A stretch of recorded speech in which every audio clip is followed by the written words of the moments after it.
I should say her duty of education, religious and secular, has been taken away from her. What is the result? Brothers and sisters? Where's this going? Okay, brothers and sisters, this right of education, by taking it away from women, what do we see? If a woman has messed up ideas, non-Muslim ideas, or if she is totally ignorant of what's going on around her, in either case, can she be expected to raise a child the model of a perfect Muslim? Of course not. The first 5 years of the child are not as trivial as we think they are. According to a fact, scientific fact, the brain of the child develops not only before he is born, but it takes the first 5 years for the brain to fully develop. And in these years, whatever he sees around him, whatever he sees his mother, his parents doing, will have an impact on his future character. If the mother is the model of an Islamic woman, and the father for that matter too, the child will more likely than not become an Islamic model himself. But if the mother herself is locked up in a dark corner of a dark room of a dark home, secluded from the entire world, what can you expect? What is this generation gap that we see? And why are all these un-Islamic, cultural, traditional practices so prevalent in our Muslim world? There's many of them.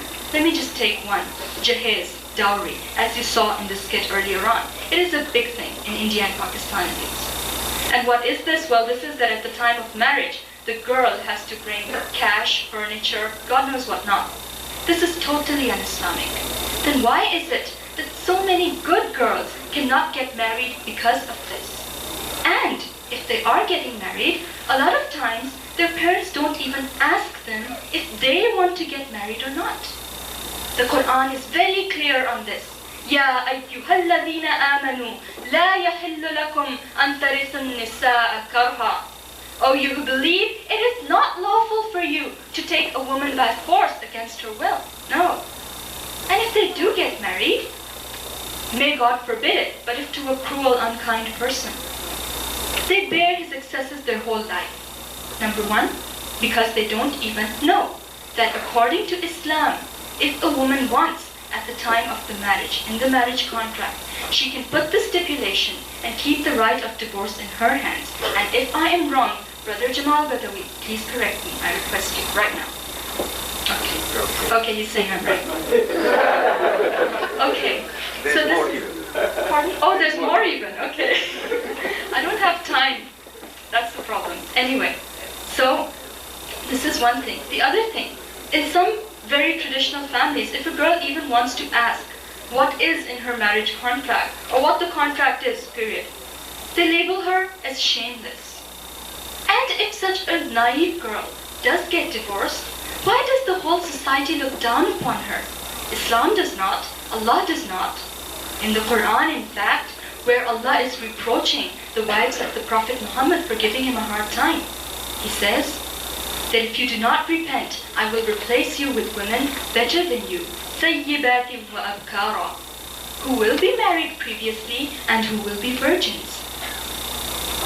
Brothers and sisters, when I was in Pakistan, I had worked very, very closely with the president of United Islamic Organization for 2 years.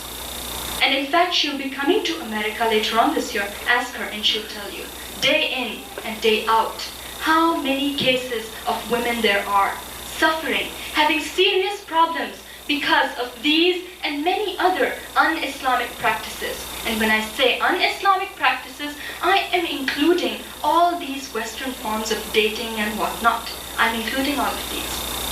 Brothers and sisters, this has got to stop now. This has got to change. We as Muslims, what is our goal? Our goal is to serve Allah. Why are all these un-Islamic practices so prevalent? We have to change them now. أَلَمْ يَأْنِ لِلَّذِينَ آمَنُوا أَن تَخْشَأَ قُلُوبُهُمْ لِذِكْرِ اللَّهِ وَمَا نَزَلَ مِنَ الْحَقِّ. Has not the time come for Muslims that their heart turn towards Allah, remembrance of Allah and what Allah has revealed, which is the truth? Yes, the time has come. The time is now for us to get together and come up with solutions for these problems. Let none of us think that we cannot make a difference. Yes, we can, if our intention is pure. If we strive in the path of Allah, Allah has said, وَالَّذِينَ جَاهَدُوا فِينَا لَنَهْدِيَنَّهُمْ سُبُلَنَا وَإِنَّ اللَّهَ لَمَعَ الْمُحْسِنِينَ. Whoever will strive to reach Allah, Allah will guide him to the way that leads to Allah. And indeed, Allah is with the people who are righteous, who do good deeds, who are the muhsineen. So let us do away with our cultural, traditional, whatever biases. Shun everything un-Islamic and turn towards Islam. وَمَا عَلَيْنَا إِلَّا. جی خوش آمدید دوستو.